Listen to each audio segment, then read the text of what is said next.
memberikan contoh kun kal yadain wala takun kal uzunain. Hai umat Islam, hiduplah kamu seperti dua tangan, saling asah, saling asih, saling asuh, saling mengalah buat kepentingan yang lain. Coba lihat dua tangan kita, rukunnya bukan main. Kalau tangan kanan maju ke depan, kata yang kiri, oke, saya mengalah, dia mundur ke belakang. Kiri di depan, kata kanan, sekarang giliran saya ngalah, dia mundur ke belakang. Akhirnya kita jalan lenggang. Enak nggak dilihat orang? Coba kalau nggak ada yang mau ngalah, tangan kanan ke depan, kata yang kiri, gue juga bisa, dia ke depan lagi. Pan kayak robot kita jalan. Lalu mekanisme kerjanya, tangan kanan kerjanya bagus-bagus toh.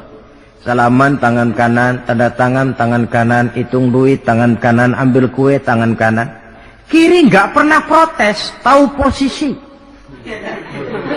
Memang tugas saya bidang pembersihan, ya pembersihan saja dilakoni. Artinya apa ini? Yang satu dengan yang lain saling memperkuat, walaupun komposisinya berbeda. Dicontohkan dalam perjalanan kehidupan sahabat Nabi. Sahabat Nabi yang paling terkenal itu 4 orang.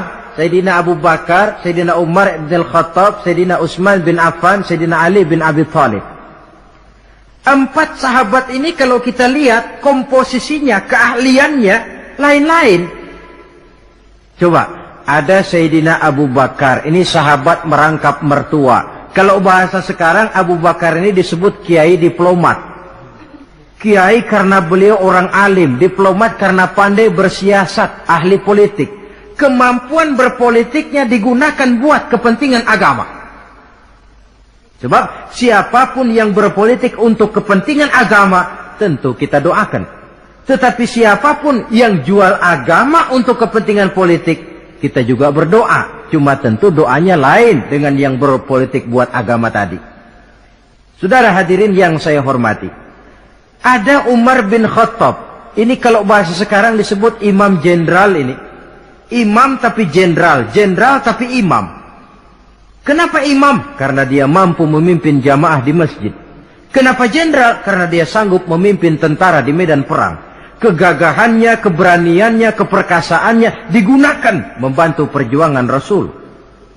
Ada Utsman bin Affan, santri ekonom. Kenapa santri? Karena dia orang kaya. Kenapa ekonom? Karena dia pengusaha bergerak di bidang bisnis. Keuntungan usahanya untuk membantu perjuangan Rasul. Ada Ali bin Abi Thalib, tokoh muda tapi intelek. Masih muda tapi rela mengorbankan nyawa demi keselamatan Rasul di malam hijrahnya. Alangkah nikmatnya umat Islam ini kalau punya kiai diplomat, imam jenderal, santri ekonom, pemuda intelek, yang masing-masing bekerja sama menunjang untuk kepentingan agama. Ruhama ubainahum, kasih sayang di antara sesama mereka. Mobil, kenal mobil nggak? Mobil itu baru bisa jalan dengan baik kalau seluruh onderdilnya kompak. Kalau yang satu sudah merasa dirinya lebih penting dari yang lain, alamat mobil udah deket mogok. Misalnya yang jadi bensin nyombong. Kalau nggak lantaran saya, nggak bakalan jalan nih mobil. Bannya denger, sombong. Kata ban, sombong kamu bensin. Apa kamu kira kamu saja yang penting? Saya tersinggung, kata ban, lalu kempes. Kira-kira kalau ban kempes jalan nggak mobil? Tidak. Begitulah umat ini. Kayak satu bangunan. Ada yang jadi jendela, pintu, tiang, genteng dan sebagainya. Tetapi satu sama lain hendaknya saling memperkuat. Kalau tidak, kita ini pernah diramalkan oleh Nabi, yushiku an tada'a alaikumul umam kama tada'al akalatu ala qas'atiha. Satu saat akan datang di tengah-tengah kamu di mana keadaanmu waktu itu seperti makanan di meja makan. Coba bayangkan, menurut Rasul satu saat kondisi umat Islam akan seperti makanan di atas meja. Yang barat mau makan, yang timur mau santap, yang selatan mau ganyang, yang utara mau injak-injak. Satu saat kondisi umat Islam akan seperti itu. Heran sahabat, ya Rasulullah, kok kita bisa dikepung begitu rupa? Iya. Apa pada waktu itu jumlah kami sedikit, ya Rasulullah? Tidak, kata Rasul. Bal antum yauma idzin katsir. Jumlahmu pada waktu itu banyak, besar, kamu mayoritas. Cuma sayang, kata Nabi, walakinnakum ghusaa'un ka ghusaa'is sail. Tetapi keadaanmu waktu itu seperti busa di lautan. Banyak tapi centang perenang. Banyak tapi tidak punya daya dan kekuatan. Dipermainkan gelombang lautan, dihempaskan ke tepian pantai tanpa punya makna dan arti. Mayoritas tapi nasibnya ironi. Lantaran apa ini? Kita tidak pandai menjaga kesatuan dan persatuan. Prinsip ruhama'u bainahum, kasih sayang di antara sesama mereka, belum bisa kita wujudkan. Oleh karena itu, hadirin yang saya hormati, identitas yang kedua ini mari kita tegakkan. Menggalang kesatuan dan persatuan untuk kejayaan agama yang kita cintai. Soal posisi silahkan berbeda, soal profesi silahkan berbeda, tetapi hendaknya perbedaan ini tidak menyebabkan persimpangan tujuan. Satu sama lain saling memperkuat. Identitas yang kedua, bahwa kita sudah diikat dengan akidah, tidak oleh ras, warna kulit, suku, bahasa, oleh akidah. Satu kali orang sudah syahadat, dia adalah saudara kita. Sudah lewat masanya di mana kita umat Islam ini dikotak-kotakan, dan sudah datang waktunya di mana kita bersatu, saling menunjang, saling membantu, sehingga dengan demikian terwujudlah satu masyarakat yang diikat dengan nilai-nilai akidah. Ini yang kedua, kasih sayang kepada sesama muslim. Satu badan itu kalau yang satu sakit, yang lain kan akan ikut merasa sakit. Saudara jalan tengah malam, ibu jari tersandung batu, beletak. Begitu ibu jari tersandung batu, kontan, darah keluar.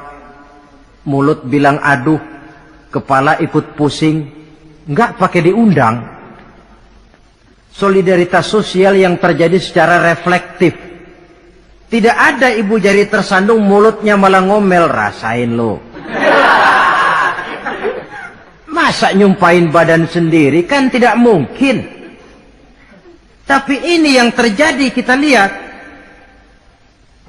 Akibat apa? Tidak terwujudnya solidaritas sosial yang bersifat refleksif tadi. Nah, inilah saudara-saudara identitas yang kedua. Yang ketiga sekarang, pengikut Nabi Muhammad sallallahu alaihi wasallam itu cirinya yang ketiga, tarahum rukka'an sujjada.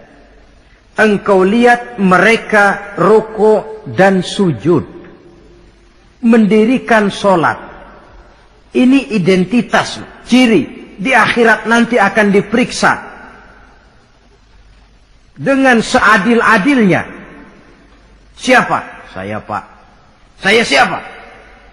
Pengikut Nabi Muhammad. Betul? Betul. Baik. Pengikut Nabi Muhammad itu tandanya ruka'an sujada, ruku dan sujud. Sampean ngaku umat Nabi Muhammad, sujud?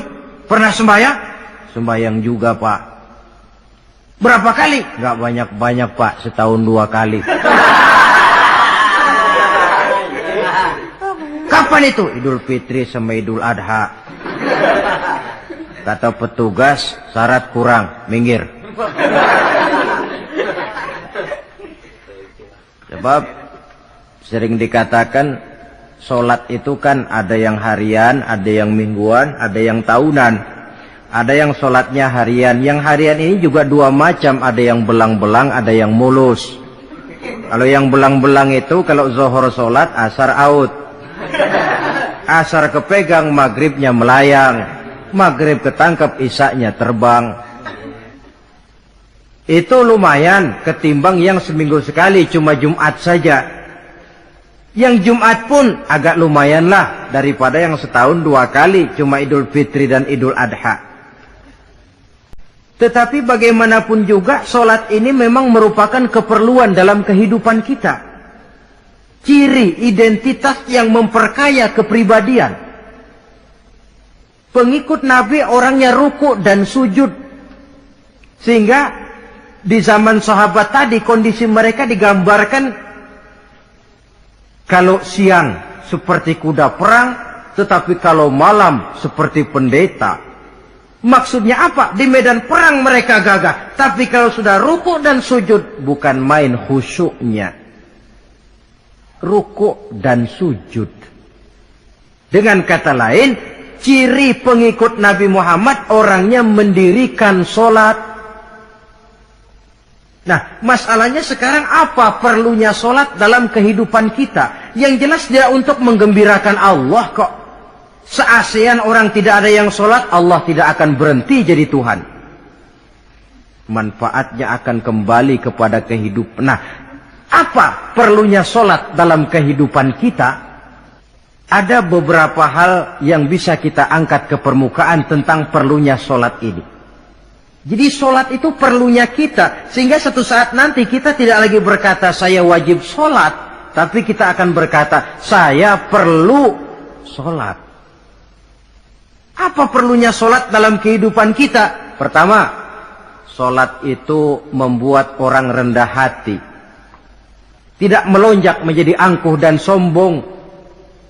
Yang kedua, sholat itu membuat orang tahu diri. Yang ketiga, sholat itu mendatangkan ketenangan jiwa dan ketentraman batin. Lantaran orang punya sandaran vertikal kepada Allah. Nah, saudara-saudara, inilah yang kita bicarakan pada pertemuan ini. Mudah-mudahan walaupun singkat ada manfaatnya.